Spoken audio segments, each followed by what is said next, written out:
महाराष्ट्र भूषण ज्येष्ठ अभिनेते अशोक सराफ यांनी नुकताच मालिका विश्वात पुनरागमन केलं आहे। साधारण महिन्यांपूर्वीच त्यांची अशोक मामा ही नवीन मालिका कलर्स मराठीवर प्रेक्षकांच्या भेटीला आली। या मालिकेला देखील प्रेक्षकांचा चांगला प्रतिसाद मिळत आहे। हिंदीसह मराठी कला विश्वातील हरहुन्नरी अभिनेते म्हणून अशोक सराफ यांना ओळखलं जातं। त्यांनी आजवर अनेक सुपरहिट चित्रपट, मालिका आणि नाटकांमध्ये काम केलं आहे। मध्यंतरी ते काही दिवस छोट्या पडद्यापासून दूर होते, पण आता या मालिकेच्या निमित्ताने पुन्हा एकदा छोटा पडदा गाजवत आहेत। अत्यंत शिस्तप्रिय, काटेकोरपणे वागणारे अशोक मामा या मालिकेत प्रेक्षकांना पाहायला मिळत आहेत। त्यांच्यासह या मालिकेत रसिका वाखरकर, शुभवी गुप्ते यांनी प्रमुख भूमिका साकारल्या आहेत। टेलिव्हिजन विश्वात केलेल्या कमबॅकबद्दल अशोक सराफ नुकतेच राजश्री मराठीला दिलेल्या मुलाखतीत व्यक्त झाले आहेत। ते नेमके काय म्हणाले हे या व्हिडिओमधून जाणून घेऊयात।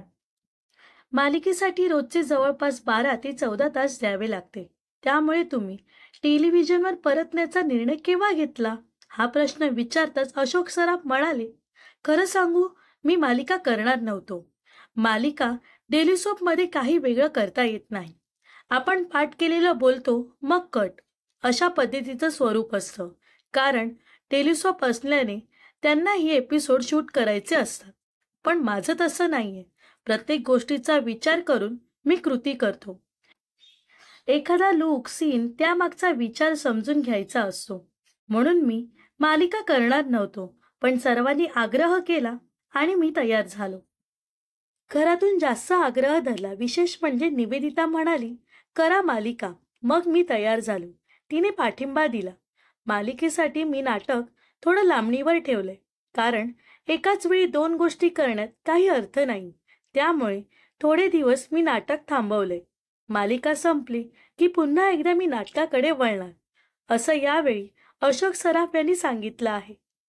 या दरम्यान कलर्स मराठीची अशोक मामा ही नवीन मालिका 25 नोव्हेंबर पासून सुरू झाली असून दररोज रात्री 8:30 वाजता ही मालिका प्रसारित केली जाते।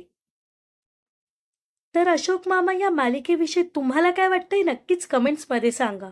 व अशाच मनोरंजन विश्वातील ताज्या घडामोडी जाणून घेण्यासाठी नक्कीच आपल्या चॅनलला सबस्क्राईब आणि फॉलो करायला विसरू नका।